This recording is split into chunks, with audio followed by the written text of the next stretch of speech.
think it's total failure of the railway. That's why I have accepted the responsibility.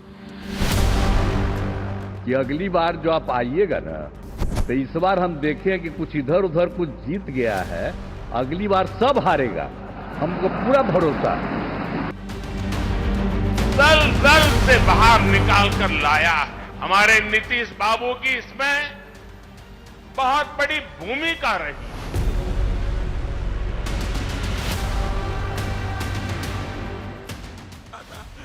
आज नीतीश कुमार नहीं रह गए, हम लोग नहीं रह गए।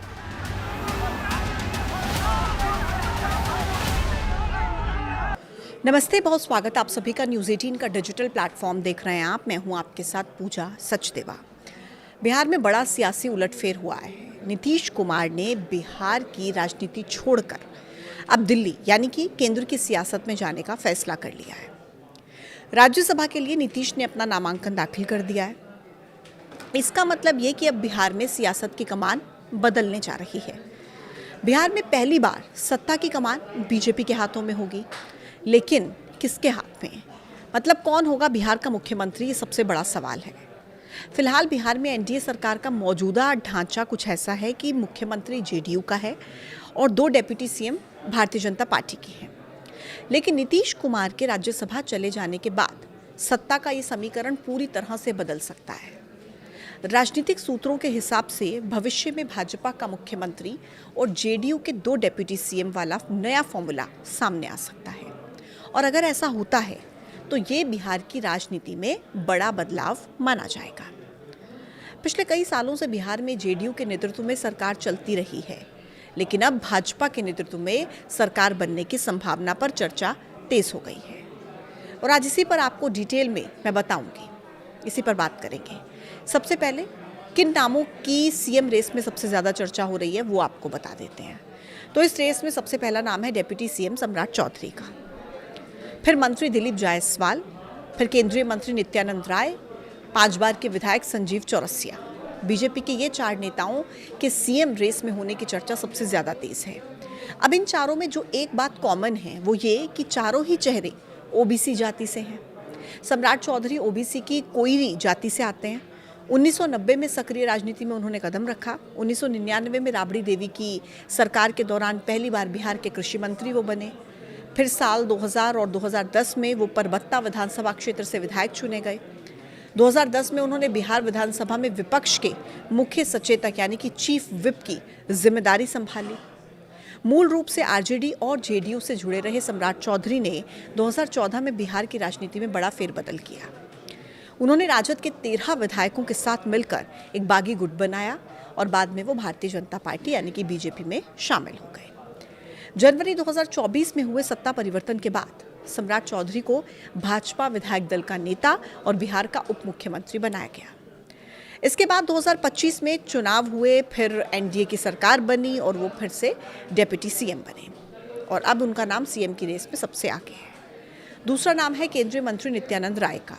ये ओबीसी की सबसे बड़ी आबादी वाले यादव समुदाय से आते हैं। लोकसभा पहुंचने से पहले वो बिहार की राजनीति में बहुत एक्टिव रहे। साल 2000 से लेकर सांसद चुने जाने तक वो लगातार हाजीपुर विधानसभा क्षेत्र से विधायक के रूप में चुने जाते रहे। बिहार में भाजपा के प्रदेश अध्यक्ष के तौर पर भी उन्होंने काफ़ी काम किया। उन्होंने पार्टी के आधार को मजबूत करने में काफ़ी भूमिका अपनी निभाई। फिर तीसरा नाम आता है दिलीप जायसवाल का, जो ओबीसी के कलवार जाति से आते हैं। 22 साल से ज़्यादा तक बिहार बीजेपी के वो प्रदेश कोषाध्यक्ष रहे। पहली बार 2009 में पूर्णिया, अररिया और किशनगंज के स्थानीय प्राधिकरण से विधान परिषद वो चुने गए थे और अभी बिहार बीजेपी के अध्यक्ष भी हैं। फिर ऐसे ही चौथा नाम जो रेस में है वो है संजीव चौरसिया का। ये भी ओबीसी के तमालो जाति से आते हैं। 2025 बिहार विधानसभा चुनाव में भाजपा उम्मीदवार के रूप में पटना के दीघा निर्वाचन क्षेत्र से इन्होंने चुनाव लड़ा और वहां से जीत हासिल की। इनका भी नाम काफ़ी चर्चा में है। फिर एक और नाम जो चर्चा में है वो है विजय सिन्हा का। 2017 में बिहार सरकार में श्रम संसाधन मंत्री वो बने। 2020 में बिहार विधानसभा के अध्यक्ष चुने गए। जनवरी 2024 में सरकार के पुनर्गठन में भाजपा की तरफ से विजय कुमार सिन्हा को बिहार का उप मुख्यमंत्री बनाया गया।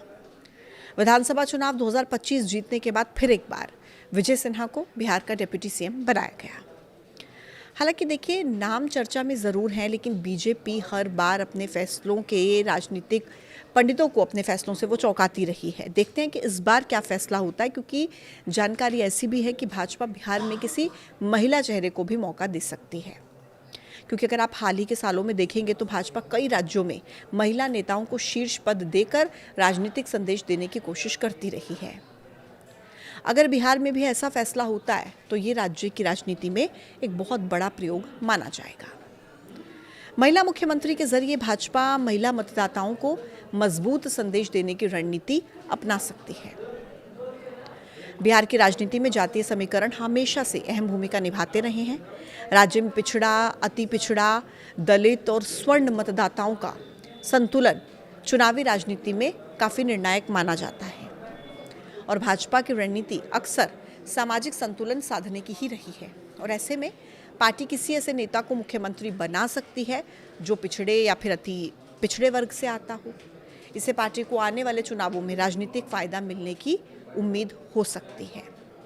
अब देखना होगा कि क्या फैसला भारतीय जनता पार्टी की तरफ से लिया जाता है। इसी पर सभी की नज़र। जो भी अपडेट होगा आप तक ज़रूर पहुंचाएंगे, लेकिन आप क्या सोचते हैं कमेंट बॉक्स में अपनी राय ज़रूर पहुंचाइएगा और देखते रहिए news 18।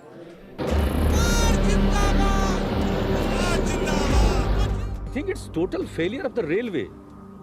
That's why I have accepted the responsibility.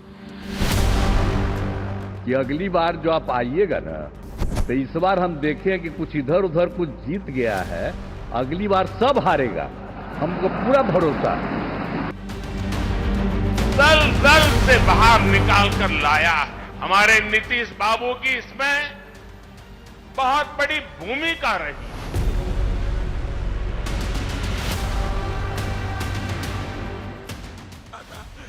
आज नीतीश कुमार नहीं रह गए, हम लोग नहीं रह गए।